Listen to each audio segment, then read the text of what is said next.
नमस्कार, माझं नाव प्रमोद रानडे आहे. आता पुढचा सेक्टर बघूया. Total okay, we are discussing total profit of the sector. तर टेक्स्टाईल सेक्टर यो आहे.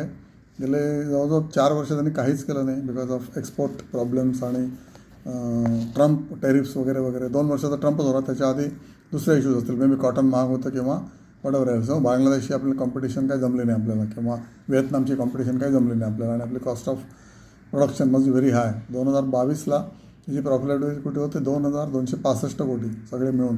ओके, त्याच्यामध्ये ट्रायडंट आला, नंतर अंबिका कॉटन आला, आणि इतर जे काय आहे ना, तुम्ही टेक्स्टाईल सेक्टर बघा, त्याच्यावर मी बरेच व्हिडिओ केलेले आहेत. तर 2200 कोटीवरून स्ट्रेट 2026ला प्रॉफिटेबिलिटी आले 944 कोटी, म्हणजे लेस दॅन 50%. Okay, in 5 years. आणि गेल्या 2 वर्षात तर ट्रम्पने वाट लावली टेक्स्टाईल सेक्टरची, कारण सगळे इम्पोर्ट बंद झाले. ओके, तर 2022ला पीक होता 2265, त्याच्या आधी 2014ला होता फक्त 930 करोड. मग 930 करोडपासून जर्नी सुरू झाली ती नेक्स्ट इयर 995 करोड, त्याच्यानंतर 1457 करोड. त्यानंतर जी उतरती बांधणी लागली ते 3 वर्षाने 1000 कोटी आला फक्त. नंतर कोविड आला, त्यामुळे कोविडला अजून पडला. 21ला परत 1260 कोटी झाला, आणि पीक वॉज 2262 इन 2022. तर आपण 2026-27मध्ये आहे.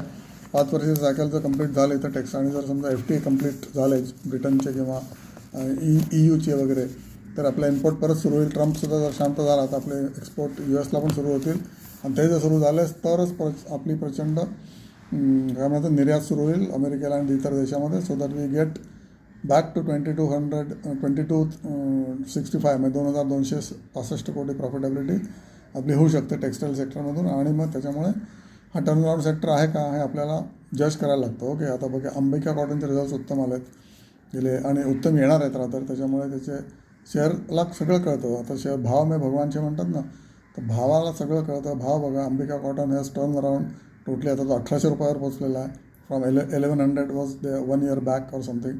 1100 ते 1800 म्हणजे ऑलमोस्ट डबल झाला आहे in last may be 4-5 months. तर 1800वरून तर 2200 पण जाऊ शकतो जर त्याचा तुम्ही चार्ट बघितला. आणि 1810 1820 असं जर जायला लागला तर obviously textile sector is turning around. त्याच्यामध्ये ट्रायडंट पण आला, जो 22 रुपयाला अवेलेबल आहे, किंवा इतरही अंबिका कॉटन, ट्रायडंट. नंतर हिम्मत सिडका, अजूनही जोरदार एक्सपोर्ट कंपनी, तो पण 80 रुपयाला बसलेला आहे.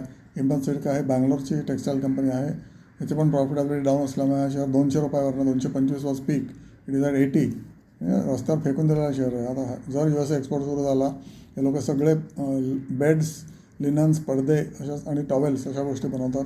प्रचंड प्रमाणात तिकडे या गोष्टी लागतात. तर हिम्मत सिडका पण बघू शकता तुम्ही.